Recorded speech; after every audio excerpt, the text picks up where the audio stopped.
CPM-നോട് ഇടഞ്ഞു നിൽക്കുന്ന മുതിർന്ന നേതാവ് പാർട്ടിയെ വെട്ടിലാക്കുന്നത് തുടരുന്നു. തനിക്കെതിരായി ഉണ്ടാകുന്ന സൈബർ ആക്രമണങ്ങൾ പെയ്ഡ് ആണെന്നാണ് ജി സുധാകരന്റെ ആരോപണങ്ങൾ. തനിക്കെതിരായ നീക്കങ്ങൾ ആസൂത്രിതമാണ്. ഇതിന് പിന്നിൽ 70ഓളം വരുന്ന സംഘമാണ്. ഇതിന് കൂട്ടുനിൽക്കുന്ന കേഡർമാർക്ക് കിട്ടേണ്ടത് കിട്ടും. സഹോദരന്റെ പേര് പറഞ്ഞ് ആക്രമിക്കുന്നവർക്ക് ജി ഭുവനേശ്വരനെ കുറിച്ച് ഒന്നും അറിയില്ലെന്നും ന്യൂസ് 18നോട് ജി സുധാകരൻ പറഞ്ഞു. സർ, ഈ കഴിഞ്ഞ ദിവസങ്ങളിലൊക്കെ യുവാക്കളായ ആളുകൾ SFI രംഗത്തുള്ള വളരെ ജൂനിയറായ ആളുകളൊക്കെ പറഞ്ഞു കഴിഞ്ഞു. കൂടുതലൊന്നും പറയാനില്ല. എന്നാൽ വിഷമിപ്പിക്കുന്നില്ല ഇത്തരം? ഇല്ല, ഒരു വിഷമവും ഇല്ല. എന്തിനു വിഷമിക്കണം? എന്നാലും സഖാവ് ജി ഭുവനേശ്വരന്റെ പേരുകളൊക്കെ പറഞ്ഞു. ജി ഭുവനേശ്വരനെ പറ്റി അവർക്ക് എന്തറിയാം? മരണസമയത്ത് ഞാൻ മാത്രമേ ഉള്ളായിരുന്നു മെഡിക്കൽ കോളേജിൽ. ഇതൊക്കെ അവർക്ക് എന്തറിയാം? ഞാൻ ചോദിക്കാം, നിങ്ങൾക്ക് തന്നെ അറിയാവുന്ന കാര്യം നിങ്ങൾ പറയാത്ത എന്താ? അവർക്ക് ഭുവനേശ്വരനെ പറ്റി ഒന്നും അറിയില്ല. അതുകൊണ്ട് ഭുവനേശ്വരം മരിക്കുമ്പോൾ മെഡിക്കൽ കോളേജ് ഞാൻ മാത്രമേ ഉള്ളൂ അടുത്ത്. അതിവൈകാരികമായാണ് ആക്രമിക്കുന്നത്. അവർക്കെന്ത് വൈകാരികം? ഭുവനേശ്വരനെ അവർക്ക് എന്തറിയാം? ഭുവനേശ്വരനെ പറ്റി അവർക്കൊന്നും അറിയില്ല. അവനെ വളർത്തിയതും പഠിപ്പിച്ചതൊക്കെ ഞങ്ങളാ. നമ്മുടെ പാർട്ടി കോൺഗ്രസ്സുകാരെ സെമിനാറിനും BJP-ക്കാരെയും വിളിച്ച കാര്യം ഞാൻ പറഞ്ഞതല്ല. ആദ്യത്തെ സംഭവമല്ല. ആദ്യ സംഭവമാണ് ഞാൻ പോവണ്ടായെങ്കിൽ അവിടുന്ന് പറയത്തില്ല തിരുവനന്തപുരത്ത് നിന്ന് പോകരുതെന്ന് പറയുമല്ലോ. അപ്പോൾ ഇത് മനഃപൂർവ്വം ആസൂത്രണം ചെയ്ത ഒരു സെറ്റാണ്. അതിലൊരു 10, 60, 70 പേരാണ് മൊത്തം ഇതുവരെ പങ്കെടുത്തിരിക്കുന്നത്. അതിന് നമ്പരൊക്കെ ഉണ്ട്. എല്ലാം കൂടെ മാറി. ആലപ്പുഴയിൽ നേതൃത്വത്തിന് പങ്കുണ്ട്? ഒരു നേതൃത്വത്തിന് ഇതിൽ പങ്കില്ല. നേതൃത്വം ഒന്നും തീരുമാനിച്ചിട്ടല്ല. പിന്നെ ആരെങ്കിലും എവിടെയെങ്കിലും വല്ല കേഡർമാർ ഇവരെ പ്രോത്സാഹിപ്പിക്കുന്നുണ്ടെങ്കിൽ അവർക്ക് താമസിയാതെ കിട്ടിക്കോളും. എനിക്ക് എൻ്റെ അറിവിൽ ആരുമില്ല. അത്രേ പറയാനുണ്ട്. പക്ഷേ സാറേ, ഇത്തരത്തിലൊരു വിമർശനം ഇപ്പോൾ അങ്ങേപ്പോലുള്ള മുതിർന്ന നേതാക്കന്മാരെ പരിഗണിക്കുമ്പോൾ ഇതിലൊരു തടയിടേണ്ടത് ഒരു ജില്ലാ നേതൃത്വമെന്നാണ്. ജില്ലാ സെക്രട്ടറി ഇതിനകത്തൊരു പ്രതികരണത്തിന് പോലും തയ്യാറാണ്. തടയിടേണ്ടത് പൊതുജനങ്ങളാണ്. ജില്ലാ നേതൃത്വം തടഞ്ഞാൽ നിൽക്കുന്നതല്ലോ. ജനം മറുപടി പറയും. ഞാനതല്ല പറഞ്ഞത്. ഇതൊക്കെ പൊതുജനങ്ങളാണ് തടയേണ്ടത്. കാരണം ഇതൊന്നും പാർട്ടി വിചാരിച്ചാൽ നിൽക്കുന്നതല്ല. പാർട്ടിക്കാരല്ല ഭൂരിപക്ഷവും ഇതിനകത്ത് പറയുന്നത്. ചിലപ്പോൾ വോട്ട് ചെയ്യുന്നവരായിരിക്കും. പാർട്ടി പ്രവർത്തകരിനകത്തുള്ള ആരുമില്ല. ആരുമില്ലെന്ന് ഞാൻ പറയാം. കാര്യമായിട്ടായിരുന്നു. ഒരു പെയ്ഡ് മൂവ്മെന്റ് ആണെന്ന് തോന്നുന്നുണ്ടോ സാർ? അതറിയാം, ആയിരിക്കാം. അതിനകത്ത് പണവും സ്ഥാനവും ഒക്കെ രാഷ്ട്രീയത്തിൽ ഇപ്പോൾ ഒരു പ്രധാന കാര്യമായിട്ട് വന്നിരിക്കുകയാണ്. നേരത്തെ സൂചിപ്പിച്ച പോലെ ഒരു പൊളിറ്റിക്കൽ മുഖ്യമന്ത്രി പിണറായി വിജയനെ പറ്റി എന്തെല്ലാം പറയുന്നു ഫേസ്ബുക്കിനകത്ത്? എന്തെല്ലാം പറയുന്നു കാണുന്നില്ലേ? പറയാമോ? ഒരു മുഖ്യമന്ത്രിയെ പറ്റി അങ്ങനെ പറയുന്നത്? അതായത് കുടുംബാംഗങ്ങളെ പറ്റി പറയുന്നുണ്ടേ. ഞങ്ങളാരും തല്ലാനും കൊല്ലാനൊന്നും പോയില്ല. അതിൻ്റെ പേരിൽ ഇതൊക്കെ അവഗണിക്കാന്നുള്ളതേ ഉള്ളൂ. എല്ലാവരെയും പറ്റി പറയുന്നു. നേരത്തെ പറഞ്ഞ ഒരു പൊളിറ്റിക്കൽ ക്രിമിനലിസം എന്നുള്ളൊരു സംഭവം ഇതിന് പിന്നിലും ഉണ്ട്. ഇത് സംശയമില്ല. പൊളിറ്റിക്കൽ ക്രിമിനലിസം വളർന്നു വരികയല്ലേ സമൂഹത്തിൽ. അതൊന്നും സംശയമില്ല. അതൊക്കെ വളരെ പൊതുവെ പറയുന്ന എഡ്ലോജിക്കലായ വിമർശനങ്ങളാണ്. KPCC-യുടെ സെമിനാറിൽ പങ്കെടുത്തതാണ് സുധാകരനെതിരെ ഒരു വലിയ സൈബർ ആക്രമണങ്ങൾക്ക് ഇടവച്ചത്. ഈ KPCC സംഘടിപ്പിച്ച സെമിനാറിൽ പങ്കെടുത്തതിനെ വീണ്ടും ജി സുധാകരൻ ന്യായീകരിക്കുകയാണ്. CPM-ന്റെ കൊല്ലം സംസ്ഥാന സമ്മേളനത്തിന്റെ ഭാഗമായുള്ള സെമിനാറിൽ BJP നേതാവ് PK കൃഷ്ണദാസ് പങ്കെടുത്തതാണ് അദ്ദേഹം ചൂണ്ടിക്കാട്ടുന്നത്. അർദ്ധ ഫാസിസ്റ്റ് ആക്രമണത്തിൽ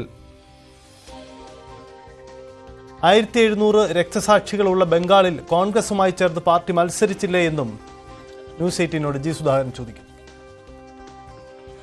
ഞാൻ നിങ്ങളോട് ചോദിച്ചോട്ടെ. പാർട്ടിയുടെ തിരുവനന്തപുരത്തെ കൊല്ലത്തെ സംസ്ഥാന സമ്മേളനത്തിൻ്റെ സെമിനാറിൽ BJP നേതാവായ കൃഷ്ണദാസ് പോയി പ്രസംഗിച്ചില്ലേ? അതെന്താ ഓർക്കാതെ? BJP നേതാവായ കൃഷ്ണദാസ് പ്രസംഗിച്ചു പാർട്ടിയുടെ സെമിനാറിൽ. ശശി തരൂരിനെ പണ്ട് വിളിച്ചിട്ടില്ലേ? എബിൻ വർക്കിയെ DYFIയുടെ വിളിച്ചിട്ട്. അങ്ങനെ ആരെയെല്ലാം വിളിച്ചിരിക്കുന്നു? തമിഴ്നാട്ടിൽ CPM, CPI, മുസ്ലിം ലീഗ്, DMK മുന്നണിയല്ലേ? ഇന്ത്യ മുന്നണിയല്ലേ? കോൺഗ്രസ് അല്ലേ അവിടെയുള്ളത്? കഴിഞ്ഞ അസംബ്ലി ഇലക്ഷനിൽ ബംഗാളിൽ CPM, CPI, കോൺഗ്രസ് മുന്നണിയല്ലോ. സീറ്റൊന്നും നമുക്ക് കിട്ടിയില്ല. അവർക്ക് ഏതാനും സീറ്റ് കിട്ടി. അവിടെയൊക്കെ രക്തസാക്ഷികൾ 1700 രക്തസാക്ഷികളാണ് ബംഗാളിലുള്ള അർദ്ധ ഫാസിസ്റ്റ് വാഴ്ചക്കാലത്ത്. 1700. എന്നിട്ടും എന്തുകൊണ്ട് ജി സുധാകരൻ എന്നുവെന്താ വിവരമില്ലാത്തതുകൊണ്ട് അവർക്ക്. ശരണ്യ സ്നേഹജൻ ചേരുന്നുണ്ട്. ശരണ്യ, താൻ CPM-കാരനാണ്, താൻ പാർട്ടി വിരുദ്ധനല്ല എന്ന് കൃത്യമായി ആ ബൈറ്റുകളിൽ അദ്ദേഹം പറയുന്നുണ്ട്. പിണറായി വിജയന്റെ പേരടക്കം അദ്ദേഹം പരാമർശിക്കുന്നുണ്ട്. തനിക്കെതിരെ ആക്രമണം നടത്തുന്നവർ പാർട്ടിക്കാരല്ല, ഇതാണ് സുധാകരൻ പറയാൻ ശ്രമിക്കുന്നത്. പക്ഷേ അതിനിടയിൽ നമുക്ക് കൂട്ടി വായിക്കേണ്ടത് ഇന്നലെ അദ്ദേഹം നടത്തിയ ചില നീക്കങ്ങളാണ്. തൻ്റെ കാലത്ത് അനുമതി കൊടുത്ത ആ പാലങ്ങളുടെ നിർമ്മാണ പ്രവർത്തനങ്ങൾ, അതിൻ്റെ പൂർത്തീകരണമൊക്കെ അദ്ദേഹം വിലയിരുത്തുകയാണ്. എന്താണ് യഥാർത്ഥത്തിൽ സുധാകരൻ ലക്ഷ്യമിടുന്നത്?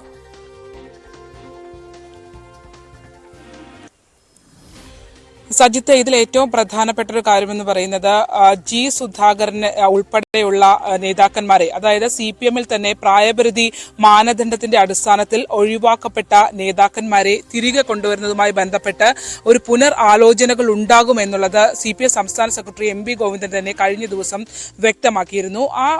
അദ്ദേഹം ആ കാര്യം പറയുമ്പോൾ തന്നെ ജി സുധാകരന്റെ പേരെടുത്ത് പറഞ്ഞുകൊണ്ട് അത്തരം ആളുകളെ സെന്ററിലേക്ക് കൊണ്ടുവന്ന് പ്രവർത്തിപ്പിക്കുന്ന രീതിയിലേക്ക് കാര്യങ്ങൾ കൊണ്ടുവരുമെന്ന് വ്യക്തമാക്കിയിരുന്നു. അതിനുശേഷമാണ് ജി സുധാകരൻ KPCCയുടെ പരിപാടിയിൽ പങ്കെടുക്കുകയും വ്യക്തമായ ഒരു സൈബർ ആക്രമണം അദ്ദേഹത്തിന് നേരെ ഉണ്ടാവുകയും ചെയ്തിട്ടുള്ളത്. നമ്മൾ കണ്ടതാണ്. കഴിഞ്ഞ ദിവസങ്ങളിലെ കണ്ടന്റുകളൊക്കെ പരിശോധിച്ചാൽ മനസ്സിലാകും. ഒരേ കണ്ടന്റ് തന്നെ പലയിടങ്ങളിലായി ഷെയർ ചെയ്യപ്പെടുന്നു എന്നുള്ളതാണ്. അതിൽ തന്നെ SFIയിൽ പ്രവർത്തിക്കുന്ന ആളുകൾ, അത്തരത്തിലുള്ള സംഘടനാ രംഗത്ത്, യുവജന സംഘടനാ രംഗത്തൊക്കെ പ്രവർത്തിക്കുന്ന, വിദ്യാർത്ഥി രാഷ്ട്രീയത്തിൽ പ്രവർത്തിക്കുന്ന ആളുകളൊക്കെയാണ് ഈ പോസ്റ്റുകളുമായി രംഗത്ത് വരുന്നത് എന്നുള്ളതാണ്. അത്തരം ഒരു നീക്കത്തിന് പിന്നിൽ ആസൂത്രിതമായ ഒരു സംഘമുണ്ട് എന്നുള്ളതാണ് ജി സുധാകരൻ ഇപ്പോൾ തുറന്നു പറയുന്നത്. ഒരു പെയ്ഡ് സംവിധാനത്തിന്റെ കീഴിലാണ് ഇത്തരത്തിൽ ഒരു തനിക്കെതിരെ ആസൂത്രിതമായി ഒരു നീക്കം നടന്നത് എന്നുള്ളത് അദ്ദേഹം വ്യക്തമാക്കുന്നു. നമുക്ക് മനസ്സിലാക്കാൻ കഴിയുന്നത്, അദ്ദേഹം പറയാതെ പറഞ്ഞ നേതൃത്വത്തിലുള്ള ആളുകൾ ഇതിനകത്ത് ഉണ്ടോ എന്ന് പറയുമ്പോൾ അദ്ദേഹം ഇല്ല എന്ന് പറയുന്നതിനൊപ്പം വ്യക്തമാക്കുന്ന ചില കാര്യങ്ങളുണ്ട്. അതായത് ഏതെങ്കിലും കേഡർമാർ ഇതിനകത്ത് ഉൾപ്പെട്ടിട്ടുണ്ടെങ്കിൽ, ചിലരൊക്കെ ഉണ്ടെന്നറിയാം, ഉൾപ്പെട്ടിട്ടുണ്ടെങ്കിൽ അവർക്ക് കിട്ടേണ്ടത് കിട്ടും, അതിനുള്ള മറുപടി ജനം നൽകും എന്നുള്ളതാണ് ജി സുധാകരൻ വ്യക്തമാക്കിയത്. കഴിഞ്ഞ ദിവസത്തെ ജി സുധാകരന്റെ സന്ദർശനങ്ങൾ ഉൾപ്പെടെ നമ്മൾ വിലയിരുത്തിയാൽ കഴിഞ്ഞ കുറച്ച് നാളുകളായി ജി സുധാകരനെ പുകച്ചു പുറത്ത് ചാടിക്കുന്നതിന് വേണ്ടിയുള്ള ഒരു നീക്കം ആലപ്പുഴയിൽ നടക്കുന്നുണ്ട്. അത് ഇങ്ങനെ ഒരു MV ഗോവിന്ദന്റെ ഒരു പ്രതികരണത്തോടു കൂടി, അതായത് ഈ പ്രായപരിധി മാനദണ്ഡത്തിന്റെ പേരിൽ മാറ്റി നിർത്തപ്പെട്ടവർ പരിഗണിക്കപ്പെടും എന്നുള്ള ഒരു കാര്യങ്ങൾ കൂടി വന്നതോടെ ഈ ഇപ്പോഴുള്ള ഒരു പുതുനിരയ്ക്ക് നല്ല ആശങ്ക ഉണ്ടെന്ന് തന്നെ നമുക്ക് വ്യക്തമാക്കാം. അത്തരം ചില ആശങ്കകൾ കൂടി ഒരുപക്ഷെ കഴിഞ്ഞ ദിവസം അദ്ദേഹം തുറന്നടിച്ചു, അമ്പലപ്പുഴയിലെ ചിലർ ആണ് എനിക്കെതിരെ ഈ നീക്കത്തിന് പിന്നിൽ എന്നുള്ളത് ജനത്തിനറിയാം എന്നുള്ളത് അദ്ദേഹം വ്യക്തമാക്കിയിരുന്നു. അത്തരത്തിൽ ഒരു നേതൃനിരയിലേക്ക് വന്നാൽ ചെറു ഗ്രൂപ്പുകളായി ഭിന്നഭിന്നമായി നിൽക്കുന്ന ആലപ്പുഴയിലെ പാർട്ടിക്കുള്ളിൽ ജി സുധാകരൻ വീണ്ടും ഒരു നേതൃസ്ഥാനത്തേക്ക് എവിടെയെങ്കിലും പരിഗണിക്കപ്പെട്ടു വന്നാൽ അത് പുതുനിരയെ വല്ലാതെ അസ്വസ്ഥപ്പെടുത്തുന്ന ഒരു സാഹചര്യം ഉണ്ട് എന്നുള്ളതാണ്. അത്തരം അസ്വസ്ഥതകൾ ഈ ഒരു സൈബർ ആക്രമണത്തിന് പിന്നിലുണ്ട് എന്നുള്ള സംശയവും ആരോപണങ്ങളും നിലനിൽക്കുന്നതിനിടയിലായിരുന്നു ജി സുധാകരനുമായി ബന്ധപ്പെട്ട് KPCCയുടെ പരിപാടിയിൽ പങ്കെടുത്തതിനെതിരെയുള്ള ആക്ഷേപം. കൃത്യമായ മറുചോദ്യങ്ങൾ സുധാകരൻ ഉന്നയിക്കുന്നുണ്ട്. അദ്ദേഹം ചോദിക്കുന്നത്, ഇത്തരത്തിൽ രാഷ്ട്രീയ നേതാക്കന്മാർ മറ്റ് രാഷ്ട്രീയ പാർട്ടികളുടെ സെമിനാറുകളിൽ പങ്കെടുക്കുന്നത് ആദ്യമായാണോ?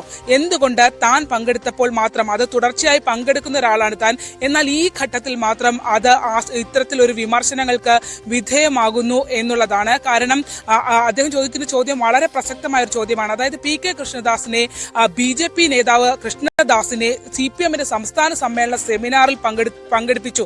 ശശി തരൂരിനെ തിരുവനന്തപുരത്ത് നടന്ന പരിപാടിയിൽ ക്ഷണിച്ചു. അത്തരത്തിൽ DYFI നേതാക്കന്മാർ, യൂത്ത് കോൺഗ്രസ് നേതാക്കന്മാരെ പരിപാടികളിലേക്ക് ക്ഷണിക്കുന്നു.